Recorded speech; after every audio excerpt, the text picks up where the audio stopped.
Okay, let me say something real quickly about keeping God first. I hear a lot of people say this. No matter what you do in life, keep God first. No matter where you go in life, keep God first. No matter what you do, no matter where you go, keep God first. What do y'all think keep God first mean? I need us to really, really understand that keeping God first does not mean, as we do in church, first get unto God, who's the head of my life.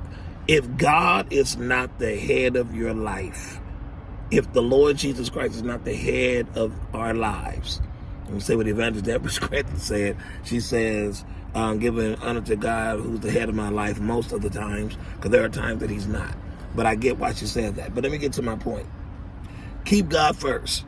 That does not mean keep God first that I can say, do, live, act any type of way that I want to. It's impossible for me to understand or to agree with keep God first means if I'm singing songs that bespeak sex and murder. Keep God first. I'm going to acknowledge your presence, but I won't acknowledge your presence in my life.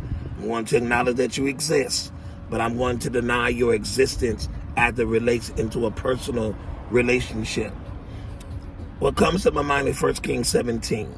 In 1 Kings 17, it talked about how the children, here it is, they feared the Lord, but they serve other gods. The text would suggest that they have a reverence for the Most High, but they wanted to serve anything. The last I read, God said, you cannot have any other gods before me.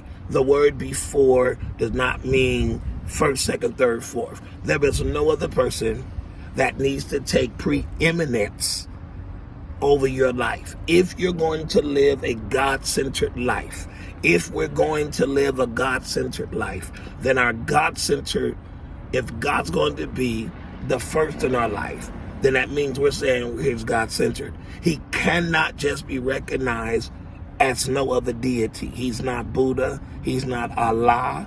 He's not Satan. He's not Hare Krishna. He's not the Pope. He's not the bishop. He has to be first in the way we live, in the way we talk.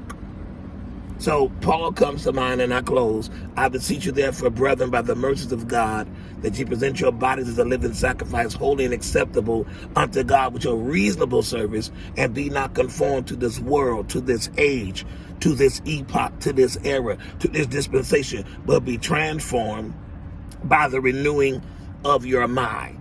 He says, why do you call me Lord and don't do the things that I do? I want us to be very careful of telling people, whether they're family or not, all right, you're going out there to be an athlete, keep God first. All right, you out there being a lawyer, keep God first. Let's not make it seem like, okay, he has to be number one and you still live any type of way that you want to live. That's not what that means. And if that's the interpretation that we're giving to people, I promise you when I go away to college, I promise you when I'm out here doing other things. Keep God first does not mean acknowledging him in that way, right? Trust in the Lord with all thine heart. Lean not to your own understanding. In all your ways acknowledge him, he direct your path. If the path that I'm living, the path that I'm going, it is not in connection. I'm not saying that there cannot be Christian artists in certain other elements of the world. What I am saying is that my life ought to reflect the God that I say is first.